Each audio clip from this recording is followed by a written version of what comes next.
fall of Jericho, chapter 6. Now the people of Jericho were afraid because the Israelites were near. So they closed the city gates and guarded them.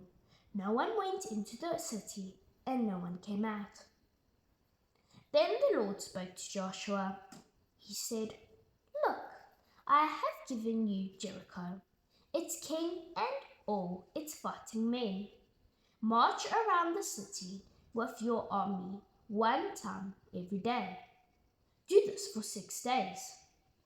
Have 7 priests carry trumpets made from horns of male sheep. Tell them to march in front of the Ark of the Covenant. On the 7th day, march around the city 7 times. On that day, tell the priests to blow the trumpets as they march. They will make one long blast on the trumpets when you hear that sound. Have all the people give a loud shout. Then the walls of the city will fall, and the people will go straight into the city."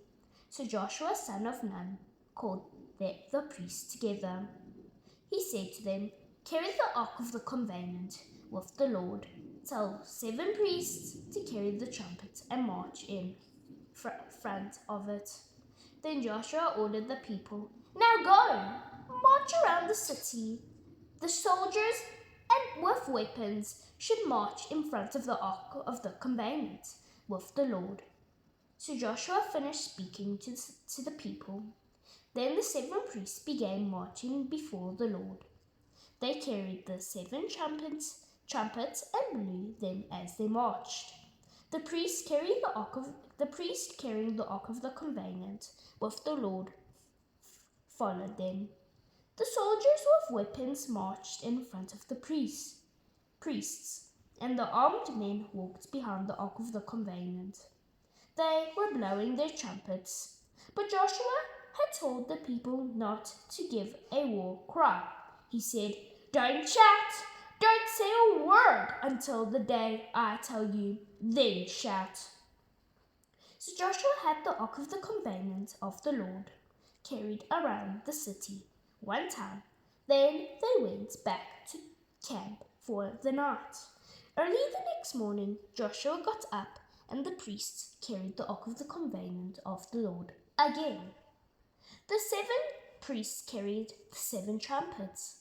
They marched in front of the Ark of the Covenant of the Lord, blowing their trumpets. The soldiers with weapons marched in front of them. Other soldiers walked behind the Ark of the Covenant of the Lord. All this time the priests were blowing their trumpets. So on the 2nd day they marched around the city one time. Then they went back to the camp. They did this every day for 6 days. On the 7th day they got up at dawn. They marched around the city 7 times. They marched just as they had on the days before, but on that day they marched around the city 7 times. The 7th time around, the priests blew their trumpets. Then Joshua gave the command, "Now shout! The Lord has given you the city. The city and everything in it are to be destroyed as an offering to the Lord. Only Rahab, the prostitute, and everyone in her house should remain alive. They must not be killed." This is because Rahab hid the 2 spies we sent out. "Don't take any of their things that are to be destroyed as an offering to the Lord. If you take them and bring them into our camp, then you yourselves will be destroyed. You will also bring trouble to all of Israel. All the silver and gold and things made from bronze and iron belong to the Lord. They must be saved for him." When the priests blew the trumpets, the people shouted at the sound of the trumpets, and the people shout. The walls fell, and everyone ran straight into the city.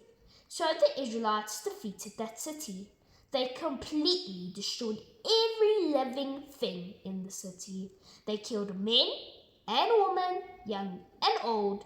They killed cattle, sheep, and donkeys. Joshua spoke to the two men who had spied out the land. Joshua said, "Go into the prostitute's house. Bring her out and bring out all the people who are with her. Do this because of the promise you made to her." So the men went into the house and brought out Rahab. They also brought out her father, mother, brothers, and all those with her. They put all her family in a safe place outside the camp of Israel. Then Israel burned the whole city and everything in it. But they did not burn the things made from silver, gold, bronze, and iron. These were saved for the Lord. Joshua saved Rahab the prostitute, her family, and all those who were with her.